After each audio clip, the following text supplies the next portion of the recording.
Hello students, today we will discuss some questions of chapter that is the periodic classification of elements. These are NCERT questions. आपको मैं इनके return answers भी send कर दूंगा, पर मैं यहाँ पे आपको थोड़ा सा समझाना चाह रहा हूँ ताकि वो जब रिटर्न आंसर्स आप लिखें तो आपको समझ में भी आ जाएं क्या है। और ऐसे से हम धीरे धीरे हर चैप्टर को एक्सप्लेन करेंगे इसी तरह से। पहला क्वेश्चन है हमारा, हमने अब होपफुली आपने पूरा चैप्टर पढ़ लिया होगा अच्छे से। Did Dobereiner's triads also exist in the columns of Newland octaves, compare and find out. अगर आपने ध्यान से देखा होगा, मैं रिटर्न आंसर तो आपको सेंड कर ही दूंगा, आप समझ लीजिए थोड़ा सा इस वीडियोस में उन रिटर्न आंसर्स को, कि अगर आपने ध्यान दिया होगा डॉबर्नियर ट्रायड्स जो एग्जिस्ट करते हैं इन द कॉलम्स ऑफ, ये क्या कहना चाहता है कि जो न्यूलैंड्स का लॉ था, न्यूलैंड ने जो लॉ दिया था कि हर 8वां एलिमेंट जो है वो सिमिलर प्रॉपर्टी करता है, तो वो कहता है जो डॉबर्नियर ने ट्रायड बनाए थे क्या वो भी वहाँ एग्जिस्ट करते थे? वहाँ पे बिल्कुल करते थे। जैसे कि लिथियम, सोडियम, पोटाशियम, वो बिल्कुल एज इट इज़ वहाँ पे उनका कॉलम बन गया था। बेरिलियम, मैग्नीशियम, कैल्शियम का भी बन गया था। इसका आंसर है यस। और फाइंड आउट में हम इन दोनों को वहाँ पे कंपेयर कर सकते हैं न्यूलैंड्स के अंदर, कि जब मैंने आपको न्यूलैंड की टेबल जो बनाई थी, टेबल में आप चेक करेंगे कि आपको लिथियम, सोडियम, पोटाशियम भी एक कॉलम में मिलेंगे, बेरिलियम, मैग्नीशियम, कैल्शियम भी एक कॉलम में मिलेंगे। वो दोनों को हम फाइंड आउट कर सकते हैं।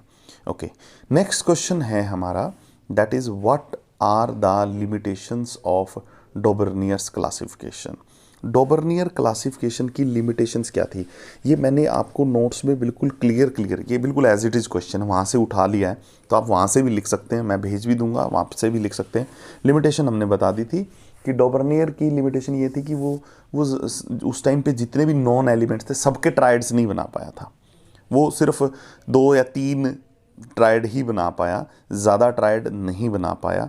तो उसने सिर्फ 3 या 3 के आसपास जो है ट्रायड्स बनाए, और अपने इस फॉर्मूला को वो अप्लाई नहीं कर पाया उस टाइम पे जितने भी नॉन एलिमेंट्स थे। तो ये उसकी सबसे बड़ी लिमिटेशंस थी।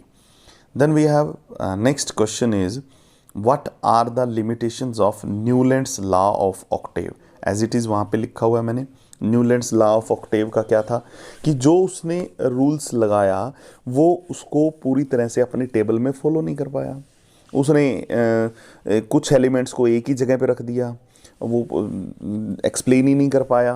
कुछ एलिमेंट्स की प्रॉपर्टी मैच नहीं करती थी, वो स्टिल इकट्ठे एक ही जगह पे आ गए।